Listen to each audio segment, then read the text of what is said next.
Hello সবাইকে, আমি করুণা। আমি চলে এসেছি আবার চটপটা কিছু নাস্তা নিয়ে। এখানে দেখতে পাচ্ছ আমি চাল ভুজো নিয়েছি একটা ছোট বাটিতে। ওই চাল ভুজোটাকে আমি ভালো করে চটপটা বানাবো, তার জন্য এখানে কড়াইতে আমি শুকনো লঙ্কা নিয়ে নিয়েছি। ওটা আমার ভাজা হয়ে গেছে, আমি তুলে নিলাম।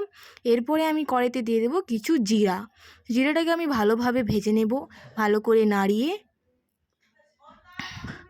দেখো আমার সুন্দরভাবে ভাজা হয়ে গেছে। এবার আমি কিন্তু ওটাকে নামিয়ে নেব। এবার শুকনো লঙ্কা আর জিরাটাকে আমি একসাথে গুঁড়ো করে নেব। তারপরে কড়াইতে একটু তেল দিয়ে দিলাম, তেলের মধ্যে চিনি দিয়ে দিলাম। আপনি আপনার পরিমাণ মতো চিনি দিতে পারেন।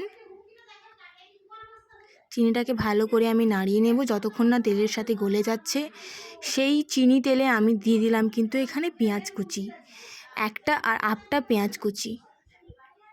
পেঁয়াজটাকে ভালো করে ভেজে নেব আমি লাল লাল করে। যতক্ষণ না লাল হয় ততক্ষণ আমরা কিন্তু নাড়তে থাকবো। এখানে লাল লাল হয়ে গেছে। পেঁয়াজটাকে লাল লাল করে ভাজার কারণ, এটা তো আমরা চটপটে বানাচ্ছি, এটা যখন আমাদের মুখে লাগবে চাল ভুজাটা খেতে খেতে তখন কিন্তু ভালো লাগবে। দেখো এখানে সুন্দর করে নাড়াচড়া হয়ে গেছে।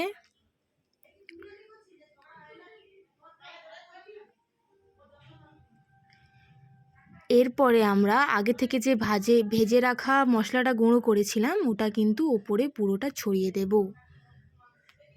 ঝাল কিন্তু আপনি আপনার পরিমাণ মতো দিতে পারেন। ভালো করে নাড়িয়ে নিয়েছি। এবার আমাদের রেডি সুস্বাদু নাস্তা, একদম চটপটা। বিকেলের চায়ে বা সকালের চায়ে একদম জমে যাবে। নমস্কার সবাইকে। আমার এই রেসিপিটা